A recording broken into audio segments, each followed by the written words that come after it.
Well, fáilte isteach hiag music at Madden's, but we're not in Madden's this week. We've swapped the Snug in Belfast for the comfort of Canavans here in County Tyrone, where the first ever Tyrone Tradfest is happening.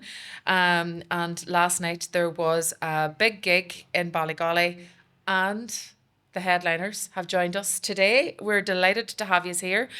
We also have an audience for this for the first time. So, and can I just say, we're recording on a Sunday. It's just about Sunday afternoon. It's just after midday. So people are crawling in here on their hands and knees at this point. I wasn't here when you arrived, but yeah, last night went well for Peter Street. So welcome Peter Street to Music at Madden's, everybody. Thank you very much. Delighted to have you. We have Fionn O'Hanlon, John Paul Reynolds, Keelan McGrath and Simon Crehan. You're very, very welcome, lads. Great to see you and great to finally meet the lads behind the buzz, because there's some amount of buzz about the band. So what was the crack last night? How did the gig go? And what was it like to be at Tyrone Tradfest? This is hilarious. This is who's gonna talk? Who's the main speaker? Yeah. That was good. It was really, really good. There was a great crowd, great buzz around the place. So it's really good to see that for the first festival here. Yeah, I couldn't get over. The hall was completely filled, so it was really impressive for Stephen and James over here to organise this. Like for a first year of a festival, like the entire place was packed. So it was a privilege to play to such a great hall. But there's something about you as a band, though, that everybody's got really excited about, and the buy-in has been huge from like real die-hard trad fans. So what do you think it is about your music and your gigs that's bringing people to you in their droves, as you saw last night at Tyrone Tradfest? Yeah, I suppose there's a degree of like traditionalism to it, maybe more so than other bands. Yeah. It's a pretty simple process, really. It's not too dissimilar from what we do in a session, So I don't know, is it a kind of authenticity or something that people seem to appreciate? It's kind of zeitgeist at the minute, isn't it? It's the buzzword authenticity, and I think it's presenting yourself with a bit of realness and that raw element, maybe that people really kind of they're receptive to. Sure, yeah. There's never too many bells and whistles with us, to be honest. And it'll be the same with this podcast now. Keelan, you have the look of a man there who's busting to say something. Hey, Lord, pass that microphone over there to Paul. I know the gig was phenomenal last night. Like the crowd there was savage, and the workshops as well. There was a great turnout for them. I had a savage class of box players, in fairness, so we were well impressed, and the lads had savage classes as well. Yeah, big time. Brilliant. So what's it like then, now, because you're all still young lads, and you're doing these workshops, and it's not so long ago you were sitting on the opposite side in workshops yourselves and, going to maybe getting all the information, all the tips, all the tricks. So what is it like now whenever you're taking a workshop? What do you see in youngsters now? Sure, they're mad to learn. Like, when you're playing the tune or recording the tune for them, you could see them watching your fingers or your technique or something, and they'd actually pick it up without you having to tell them. So it's just great to see the interest there, and it's great to see them asking questions for you, because it makes that 2 or 3 hours a bit easier. Yeah. Rather than you trying to pull out conversation or questions over them. Yeah, but it's the engagement and the curiosity then. It's the desire to learn is clearly there. Yeah, definitely. Yeah. Hugely, yeah. They're like, some of the students I've had are definitely more eager than I was. Even people coming for lessons that are 18, 19, 20, and I think that's great. Everyone's really willing to learn, and it's really great like that. So I want to get to know the four of you individually. So it's like the getting to know you part. So Simon, you were just talking there, so we'll just stick with yourself now. So guitar, fiddle, and from County Tipperary. That's right, yeah. Yes, you wouldn't be proud about that at all. No, the not two really, tip lads in the band, would you? Don't bring it up too much now. We won in Ireland this year, did you know? Did yous? We did actually, yeah. In football, was it? No. In Ireland. Who were we playing for? I'm not sure. I can't remember, actually. I thought you were there. Oh, it's short-term memory loss, I'd say. It's just blurry. most people from Cork, I think, have just forgotten 2025. It's in a box somewhere that they Yeah, never it's want to just- open again, perhaps. Packed away with the rest of the trauma, like, you know. Oh, so- you poor thing. yeah, I know. Yeah. You poor thing. Whereas John Paul needs to be careful here because he's in Tyrone, surrounded by Tyrone diehard footballers here. We don't want to hear about Kerry. Don't want to hear about them. Not this year anyway. We'll keep that. We'll keep our powder dry for that one. But so growing up in Tip then, and how did you come to music, or what's your background? Yeah, I don't have really anything in my family, only an older brother that plays as well. But we were spoiled rotten, really, because our teacher at home was a man called Billy Clifford, Julia Clifford's son. But yeah, he moved to Tipperary town, and that's who we took lessons off. So yeah, all fiddle for a long time, and a lot of Sleeve Lucas stuff, a lot of polkas and slides, which I'm still mad about, you know. And since that, I went to Limerick to the Irish World Academy there and did the music course. So I'm in final year now and loving it. And, you know, it's a great place to learn music, great teachers. And What is it about it for you that is, you know, has it unlocked something that you were seeking, or how has it changed you as a person and your music? About Limerick, is it? Yeah. Yeah, I mean, I think it's the community that's always there, you know, to meet a bunch of like-minded people, and it's a very tight community as well. We're kind of hidden at the other side of the campus doing our own thing, you know, kind of disconnected from the rest of the college that way. But yeah, it makes for a really good community of musicians, and it's great to see, like, you know, we were kind of formed through it in a way. Myself, Keelan, and John Paul all met in Limerick, and yeah, it's great to see, like, a lot of stuff coming out of there at the minute, and great musicians, you know. I know somebody needs to count how many bands have been formed because of Limerick, you know, bringing people together and from Absolutely, different yeah. parts of the country, different parts of the world. In your case, John Paul, it's just fantastic. So Keelan, yourself then, box player. Tell me about your background. Well, I'm from a small little town in North Tipperary, Borsikane. I would have started playing music in primary school. I would have started on the whistle with Ned Kelly was coming in doing the classes in the primary school. So he used to hold classes in Liston Hall. It's up in the mountains. It's just a school.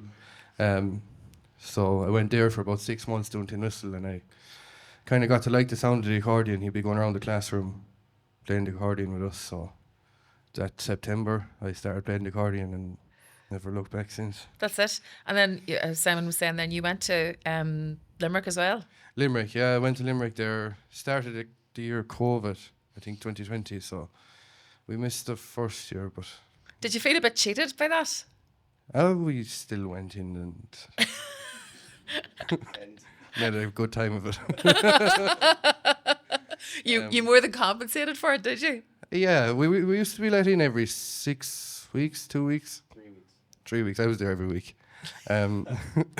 So yeah, it was good crack. Like, just the friendship out of it, even, and sure, the band is out of it now, and the knowledge of music that you learn from the tutors is phenomenal. Like, I had Derek Hickey in there, and just it brings on more perspective. Like, just to Yeah. pay more attention to the music you're playing and make every note count, you know. Yeah, So yeah. it opens your eyes that way, I think. Brilliant. And then John Paul, you went to Limerick as well.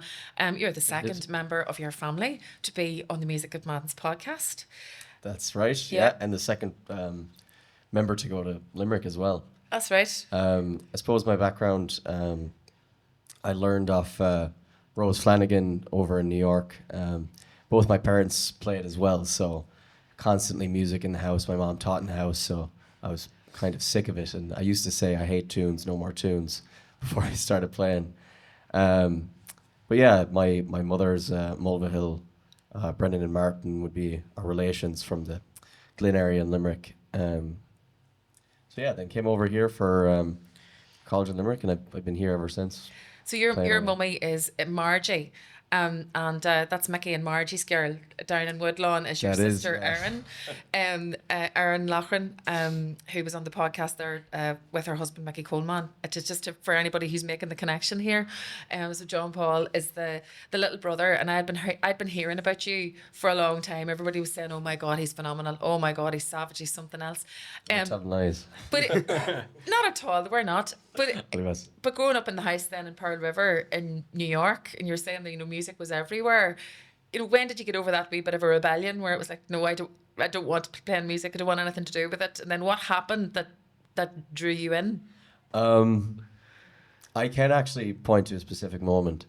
There was one day, I think my dad was playing, and I just said, I want to play the fiddle, seeing him playing the fiddle. Because they'd always be dragging me around to Gailey's and stuff, and they'd have to buy me Legos or something to entertain me. So then I said I'd play the fiddle, and then they started forcing me to lessons. I was very reluctant to go, and then it was Vincent Campbell's jig that I learned, and it finally sounded like music, and not like, I don't know, scratching or whatever. And there was a under 12 Cayley band that year, and that was the tune that was played. And I came in as a sub. I wasn't even meant to be in the band.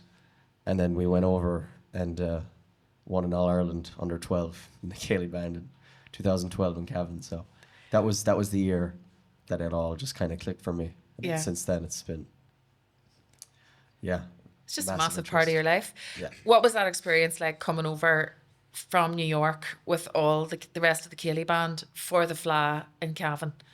It was just so fun. Like the excitement out of us was, second to none. And every year we'd be looking forward to it. Not just the Fleadh, but every kind of event. The Catskills over there was a massive thing for me every year growing up. And yeah, it was just, you get home from these things and you just be depressed, waiting for the next time or the next festival to come. And then the same was true in the teenage years, started going to Milltown Malbay. And I suppose it's even true now. Yeah, it is. There's a bit of a come down after it all. Should there be the blues after this festival this weekend as well? And the buzz that I love coming in the door here to Canavans today, everybody's talking about next year already. Sorry, Stephen and James, but they are. And, there'll be plans bigger and better and all the rest of it. It wouldn't be Tyrone if there wasn't ambition. We did well this year, but we're going to do even better next year. So Fionn, last but certainly not least, so you're the as we've already established, the Cork representative on our panel today. So and suppose red and white, you're very welcome to Tyrone. So tell me about yourself and your musical background. Yeah, well, I'm from Borwee in North Cork, so I suppose it would be part of the kind of Shiblucher area. So there was music in the house when I grew up. My mum's a music teacher, so there was always kind of music around. But it was really down to the area where I was from that kind of determined what type of music I played. So I looked up to a lot of traditional musicians from around Borwee when I was younger. So that's what kind of led me towards it. So I started off with the banjo, and then through Coltis, actually, I was introduced to the bouzouki, and that kind of became my main instrument for up until today. Yeah, forever. Yeah. So just mainly a bouzouki player, and have been so for the past 10 years. So. And then in terms of bouzouki playing, then is there anybody in particular you look up to? Yeah, well, I suppose Andy Irvine and Donal Lunny are the two biggest inspirations I suppose I can think of, just what they did and the innovation that they brought to traditional music. I would have listened to a lot of Planksty when I was in my mid to late teens, and I think like a lot of bouzouki players, I suppose, when they're younger, especially those that I've spoken to, have kind of just listened to those recordings and, at some stage tried to figure out what they were doing, because it was just, it was so experimental and well thought out. So I think when you have those types of heroes or those types of points of inspiration, it's much easier to kind of take to an instrument that's kind of as niche as the bouzouki. So I was lucky to have them to listen to. So this week's Music at Madden's is brought to you by Tyrone Trad, the team behind Tyrone Tradfest, the first musical festival of its kind in a county that is mad for traditional music. Clean mad, as they'd say around these parts. The festival is based in the heart of the county in Ballygawley, and Tyrone Tradfest aims to celebrate all that is good about the music of Tyrone through concerts and workshops, plenty of sessions, and also the characters who make the music come alive. And it will be back next year, first weekend of December 2026, the 4th, 5th and the 6th. Make sure that Tyrone Tradfest is in the diary. Up Tyrone! In the heart of Tyrone, Canavans is a really convenient stop off or destination. It boasts 3 function rooms, a bar, restaurant, plenty of parking, and big plans for the months ahead. Extra accommodation and a fitness and recovery suite are coming in 2026. So check out Canavans of Garvaghey on Instagram for up-to-date menus and offers. You've mentioned Andy Irvine there, right? Yeah. And the band is Peter Street. Yeah. So, Peter Street, when I heard the name of the band, I just immediately thought, okay, is that a play on Patrick Street? And the band were Kevin Burke, Jackie Daly, Andy Irvine, and Artie McGlynn.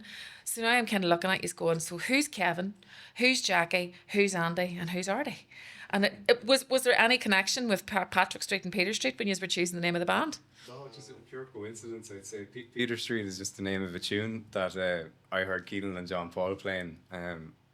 We used to play it a lot for the crack. It's a fun tune, but it is suspiciously similar, all right, to the lineup, and the inspirations as well. Like It is like yeah. So yeah. that's a game for the audience then. Who's Andy, who's Artie, who's Jackie, and who's Kevin? So you can work all that out. And viewers at home, you're welcome. That'll keep you busy for a little while. And sure, maybe it'll now become part of the crack on stage. You never know. It could be. All right, Jackie Daly. Here's looking at you, kid.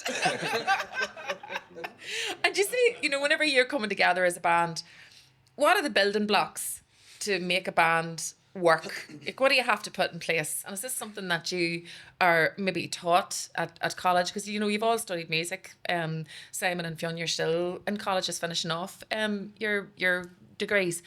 Are there building blocks that you need to put in place? What's important? Well, sure, a good tune selection is a start, I suppose, when you're doing a set or whatever. Yeah, definitely.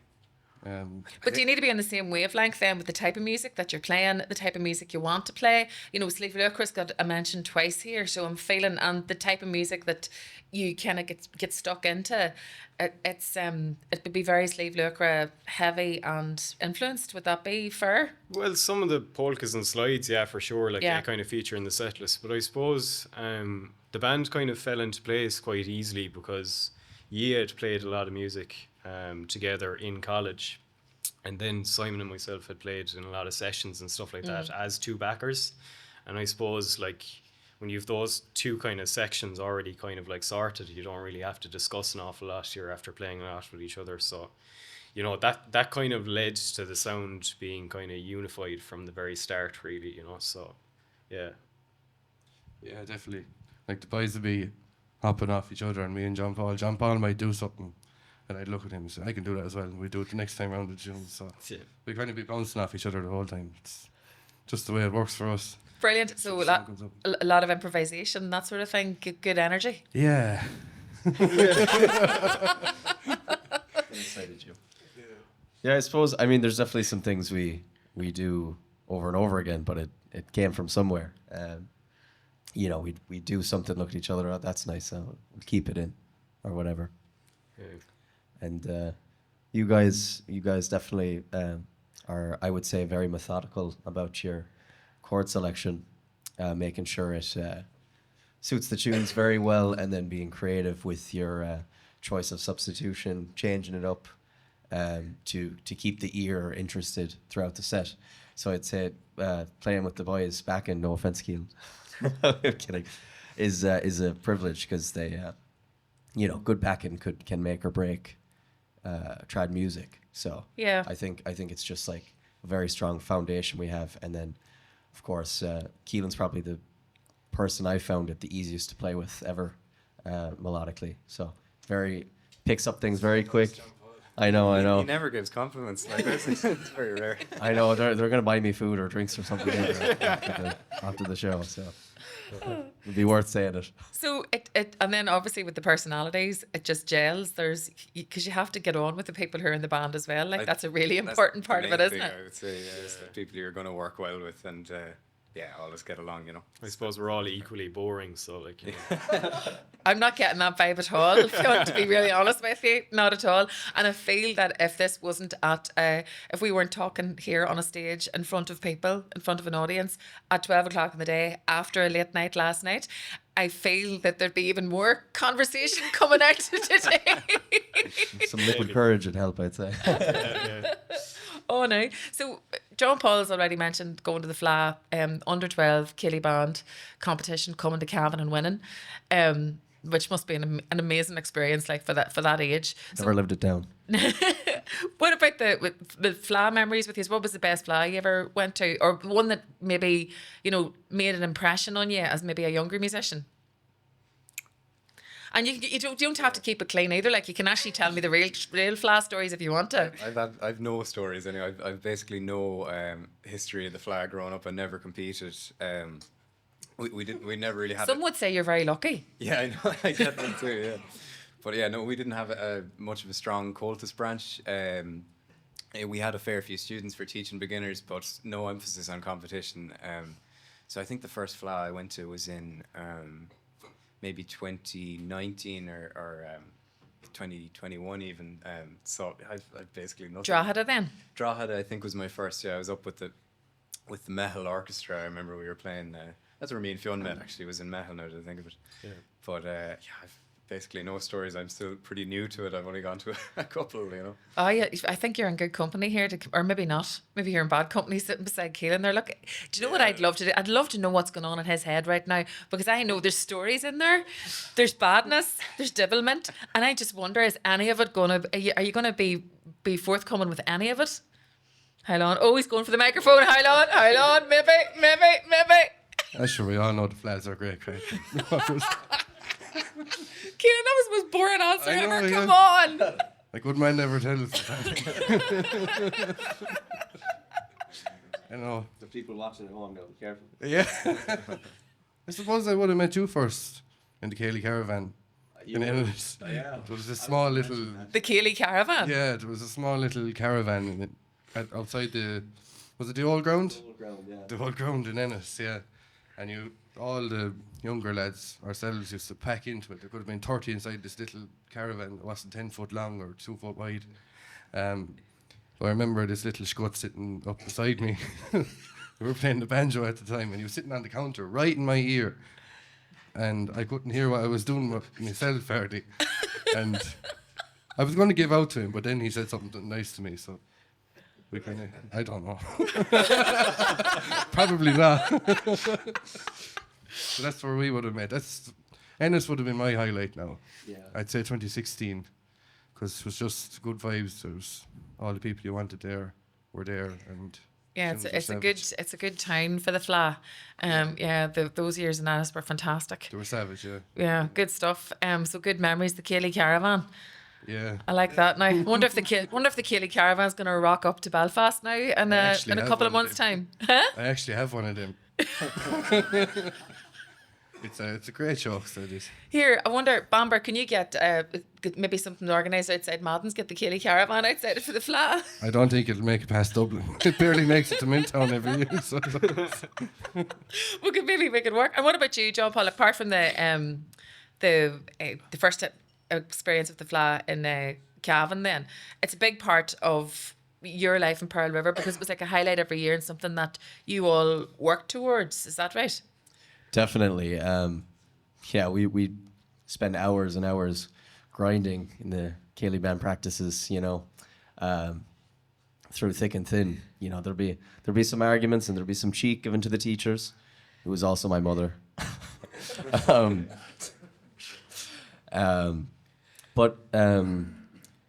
Actually, I would point to Ennis as well.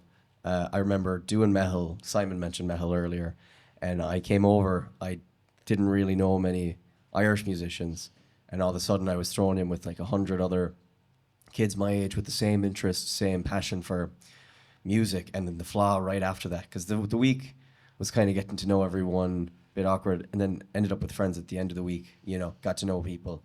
So then going to the Fleadh directly after that was just some crack, reuniting with everyone and just playing and getting up to mischief and things you shouldn't be doing, Feel free to share. Like what? Do you know, I might have had a pint underage. I'm not afraid to admit it. You can sue me all you want, but it was done. So then every year after that, whether it was Milltown or the Fleadh, I would just be buzzing to come over and meet all my friends from Ireland that I didn't get to see all year. So Then how did you deal with the post Fleadh blues? um, Because there's a come down after it, like, because it's been so intense for the week of the Fleadh, and then when you have all the crack and all the rest of it, you're exhausted because you probably burnt the candle at both ends, and then the blues come, they arrive when they arrive. yeah, I remember listening to on the way home, you know, you'd be 16 years old or whatever, chatting to all these Irish people and Irish girls, and I was going home on the plane listening to Paddy's Green Shamrock Shore, you know. I didn't shed a tear, but it was, I just about sucked it back up. You know, I wouldn't let myself cry, but, you know, the lyrics really got to me there on the plane. So I was definitely, You know now people are going to sing that to you, Yeah. just to test you, just to see will it happen. but I'm only testing to see if they're listening. That's what I'm doing. Or you are the teacher. Yeah. The teacher coming through. And what about you, Fionn? I'm trying to think. Like, I suppose, yeah, I really had a great time at Ennis for those 2 years. I thought that they were great Fleadhs, and Sligo as well. I think those Fleadhs were especially kind of magic because you're like 13, 14. It's kind of the stage where you're kind of looking at the whole scene, and you're still kind of a small fish in a big pond. You took know? the words out of my mouth because you've all mentioned those. That's about 10 years ago. Yeah, because Sligo was 2014 and then Ennis was 15, 16. Yeah. And that's what was coming to my mind was that you were in those teenage years, and it's just it's linked directly to that time in your life when you're so impressionable, taking in things all around you, looking up to people, Yeah. all that sort of thing. Yeah, like, I mean, that's probably what made those festivals so memorable, you know what I mean? Like, I suppose nowadays when we go to the Fleadh, we kind of have a list of commitments that we have to kind of follow through on, but back then it was just kind of enjoying what you had and kind of looking up to people, and, you know, if you were competing or whatever, like, you obviously kind of fulfill that, but yeah, just kind of the kind of act of going, listening to competitions and seeing what other people are playing, and going to the gig rig and seeing the All-Ireland Céilí Band champions or whatever, like, you know, Yeah. those types of experiences can really kind of influence how you perceive progression in traditional music anyways, you know. So And did it also instill a sense of ambition in you? You know, when you're impressionable at that age, you're seeing what other people are doing with the music, where they're going with it, and that's whenever you make the decisions of I want to be like him, or I want to do this. yeah. Was that part of it? Yeah, for sure. Like, I mean, not strictly confined to the Fleadh either. Like, you know, Yeah. I feel like there was definitely a couple of experiences I had in my mid-teenage years where I was like, yeah, I'd like a slice of that pie, really. Like, you know, I'd like I'd like a bit of that, you know. I think, like, when you see kind of the level of mastery some musicians get to, and you see how much fun they have in performance. Yeah. Like, who is there anybody in particular you've looked at and thought that's where I want to be? They've got it all kind of nailed on. Yeah, like a couple of gigs that I would have gone to, like, you know, I suppose I remember seeing Andy Irvine and Paul Brady's. I think it was the 30th, or I can't remember if it was the 30th anniversary of that album, the Purple album, but they played in the Cork Opera House, and I remember watching that concert and really thinking, you know, like, just the creativity on display and how well they were executing the songs and stuff like that. It really stuck with me. Like, you know, I thought it was magic. Like, you know. Back to the classics, and the thing about that album was when it was recorded in such an intense situation. I think it was in Wales somewhere, and in only about 7 days they recorded that album, which is a classic. Yeah. And amazing that, you know, it's still speaking to a new generation of musicians coming through as well. I can see you kind of nodding along there, Simon. Yeah, absolutely. It's one of my favourites. Yeah. Actually, I have a signed vinyl of it at home by the two lads, and yeah, I have it still, like, mint in box. Like, I won't play it, I won't open it. So, And yeah, that big fan. Yeah, and in terms of accompaniment, then yeah. is that the huge pinnacle? inspiration. Yeah, I mean, definitely one of my my favourite sounds was Paul and Andy. You know, yeah, I've drawn massively from them, and anyone around that scene, like Donal Lunny and Artie McGlynn, that period of accompaniment was definitely my favourite. And yeah, definitely when you're stuck for ideas or you're trying to think of something fresh, going back to some of those records around then, like Planksty and the Bothy Band and Andy and Paul, they're great places to start to look for ideas. It's Yeah. really great stuff. And then what does it feel like for you four getting together now as Peter Street to be very firmly putting your stamp on music now in 2025? We're riding on the crest of a wave at the minute where you don't have to sell traditional music to anybody anymore. People are intrigued about it. They're curious about it. Whereas years ago that wouldn't have been the situation. Do you feel that you're benefiting from that in any way? Yeah, I think so. I mean, looking even at the popular charts in Ireland today, there is definitely a shift towards folk influenced things and kind of trad instrumentation. So that's probably helping us. But yeah, no, I mean, it's nice to really make the music you want to make. You don't have to dress it up or try and fuse it with anything you don't really want to. So yeah, we're great. We play what we want to play. It always helps to have like the community of traditional musicians that come to all these festivals behind you as well, because like, I suppose that's kind of our bread and butter at the moment, going to festivals like Tyrone Tradfest or Milltown Malbay, Tullamore, all these kind of things. Like, there's always an audience willing to listen because I suppose there's just such a tight-knit traditional community. But I think like, if things were to progress, like, it's always nice to have that kind of foundation of listeners that you're guaranteed, really, like when you've so many people just really interested in the tradition. There's a fella sitting beside you there, looks like he's wishing that he was still in his bed. Oh, bless you. Yeah, one of us slept really well. One of the four of us. I won't say. He made a bit of noise anyway. And the two boys on the wings could do a test to that. Yeah. Man. I know, he's got the I woke up this microphone. morning, there's all picture, no sound with the two boys, so they weren't really talking to me whenever I wanted. Would that be a regular occurrence, Caelan? Maybe, I don't know. It's usually John Paul is fairly bad for. Was I snoring last night? Oh, No. every other night. You see, now we're getting to it. Yeah. Now we're getting to the real dynamics of the band. Oh yeah, because this is where the real magic happens. That's how bands break up, I think. We'll be booking separate rooms in future. I was going to say separate rooms on separate floors. Isn't that how the successful bands roll? Isn't it? Yeah. And we know who they are. So come here. It's great to chat to you today. I feel like it's like the first conversation of many we'll have with you. Now, I know, like, as a band so far, in great demand live. Live is where it's at for you.